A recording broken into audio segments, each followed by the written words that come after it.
Welcome to Bed Crime Stories Podcast. I'm your host, T. What's up, everybody? Hope you're having a great day.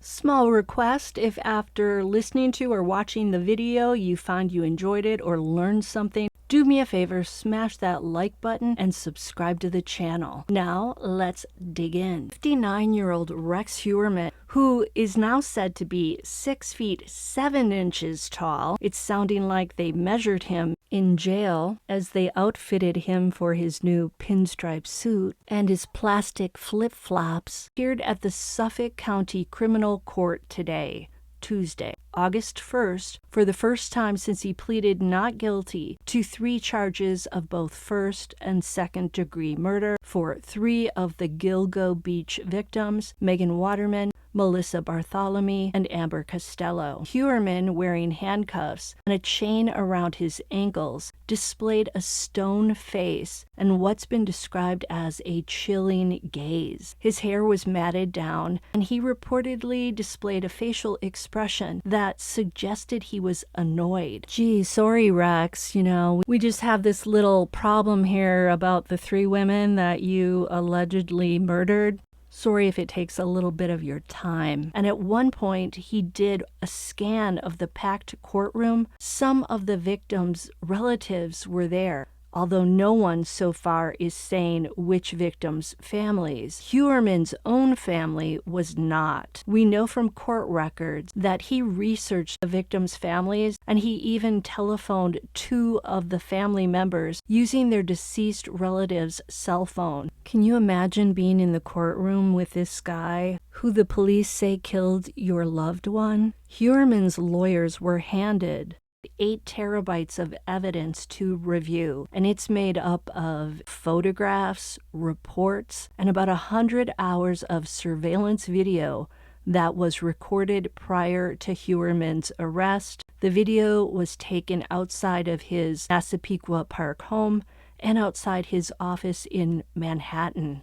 I was curious to know if Heuermann would cry during this hearing as he did when he made his first court appearance on July 14th. At that time, he sobbed as he said, "I didn't do this." And we know that the Suffolk County Jail has him on an aliving watch. But they seem to do that with a lot of these people that they arrest for very serious crimes. Heuermann's defense attorney is Michael Brown, and Brown met with both the prosecutors and Suffolk County Court Justice Timothy Mazzei privately today, and both sides reached a confidentiality agreement that bars them from sharing any copies of evidence with the public. The Suffolk County District Attorney spoke to reporters after the hearing. He mentioned the tremendous amount of material found at the Heuermann home during the 12-day search. The word DNA was mentioned, although he didn't specify anything further about it. Heuermann's next hearing is on September 27th, and his attorney said Heuermann wants a trial rather than a plea deal. So it sounds like Heuermann either thinks he can prove his innocence, or he wants to relish the experience of hearing about his crimes in court and watching the victims' families suffer. I think that if he cared about his own family, he'd do what Dennis Rader did, and that is confess and spare them all the horrid details. I heard a psychotherapist named Dr. Robbie Ludwig on Court TV, and she said that undoubtedly, if Heuermann is guilty of the crimes he's charged with, he likely has an antisocial personality disorder and suffers from psychopathy. This generally hints to a person having zero empathy for other living things, people and animals alike. But Ludwig said Heuermann would still have feelings for himself, so those tears he shed when he was arrested were not because he felt bad about his alleged crimes or about hurting his family, but rather because he's sad that he got caught and he feels sorry for himself. And he now realizes that he's going to have to pay for these crimes, and it's likely something he never really prepared for. Dr. Ludwig also said that based on the online searches court documents reveal Heuermann made for child P and other types of violent P in which kids and females are hurt, that if you look deep into Heuermann's psyche, it's about sexual fantasies floating around his mind that he then integrated into his real-life crimes. There are certain things in fantasies that turn him on, excite him, and he would have tried to recreate those fantasies in real life when he was allegedly committing the crimes. And that's where the problem is. It's one thing to have a sexual fantasy in your mind, but it's another thing when a person crosses the line by turning those fantasies into reality. Hearing all of that really scares me for what those poor young women might have gone through under Heuermann's control before they actually took their last breath. It's too horrible to even try to imagine. Dr. Ludwig also said that in Heuermann, through his searches and what we know of the crimes, there's a primal rage that comes through, a sense of entitlement to these young women, and there's also an addicted compulsion about it. According to Ludwig, once someone like Heuermann engages in this type of crime the first time, they might go quiet for a while, which is called their cooling off period, but then they will inevitably need their next hit, their next kill. And then the behavior of harming people becomes more frequent. So it is hard to believe that Heuermann only harmed the Gilgo Beach victims. Heuermann's wife, Asa Ellerup, continues to talk to the press. She's made it clear that the investigators, during their 12-day search of the family home, tore up the entire property, inside and out, looking in every nook, cranny, and crevice. And unfortunately for the family, who has no other place to go,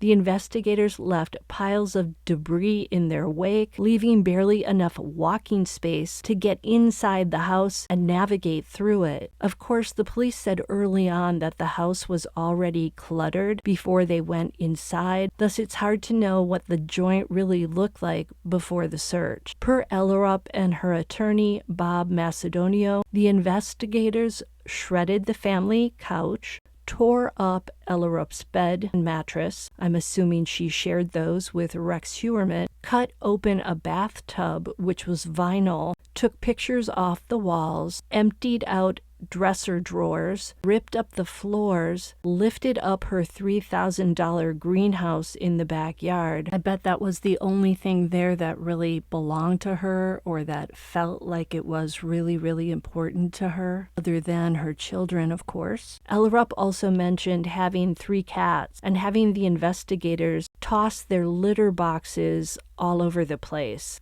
First of all, gross. Second, have a little respect for the furry felines. It's a scary thought to imagine a guy like Heuermann around children and cats. We know serialists often start out by harming animals in their youth. Also, with so many of Heuermann's online searches involving little kids, you have to wonder if he ever crossed the line with his own children. Dr. Ludwig said it's important to look at his family as victims too. They were not, at least that we know of, aware of his crimes or involved in them. Ludwig said that she would imagine the family members were abused by him as well. She said maybe he chose a family who was powerless. We know that Ellerup has an adult son with a disability from a previous relationship. Was she in a bad place when she married Heuermann 27 years ago? Did she need a situation where she could not work and instead devote her time to supervising her son, who a friend of Ellerup said requires constant supervision? Did Heuermann see Ellerup as a woman he could easily control through her financial dependency? And over time, did Heuermann render not only his wife powerless and compliant, but also his stepson and his daughter, so that they didn't really have much of a say about what went on with life in that house, or how he conducted himself, or how he spent money. We know he didn't put a lot of cash into the upkeep, at least of the outside of the family home. Now, the family is also paying for Heuermann's crimes. They're left reeling from the revelations about what their father/husband was doing, possibly inside their house when they were out of town each year. And all their belongings have been looked over by investigators. Some of those belongings have been destroyed, and some taken by the investigators as potential evidence. That's got to feel like such a disrespectful invasion of their privacy, even if they get why the investigators need to scour the property. So they've had their inner sanctum invaded and damaged, and now they're having to face cameras everywhere they go, even if it's just outside to the front porch for a bit of fresh air. If they really had no idea what Rex was up to, and I tend to believe them, then they're also victims. They didn't lose their lives to murder as the young women did, but they've lost their lives as they knew them prior to his arrest. That's all for now. Until the next time on Bed Crime Stories, smash that like button. It's a free way you can help your girl. See you next time. On Tuesday afternoon, appearing for the first time since he pleaded not guilty to the murders of at least 3 sex workers found buried and bound in burlap sacks along a stretch of Ocean Parkway more than 10 years ago. We have to show up every day. We have to comply with our discovery requirements, and we'll negotiate the case in good faith with the court and defense counsel and see how it plays out. Suffolk County District Attorney Ray Tierney, who's prosecuting the case himself, handed over a massive amount of evidence, including 8 terabytes in hard drives, 2,500 pages of documents, photos from this scene, and DNA reports. Heuermann, who wore a dark blazer over a light blue shirt, had a mop of messy hair. He took one big look over his shoulder as he left the courtroom. His attorney, who has been the only one to visit him in jail, says his client is looking forward to his day in court. There's no plea deal. He said from the moment I met him that I did not do this. So we're prepared to go forward. We will defend this case in a court of law, and we will go to trial on this.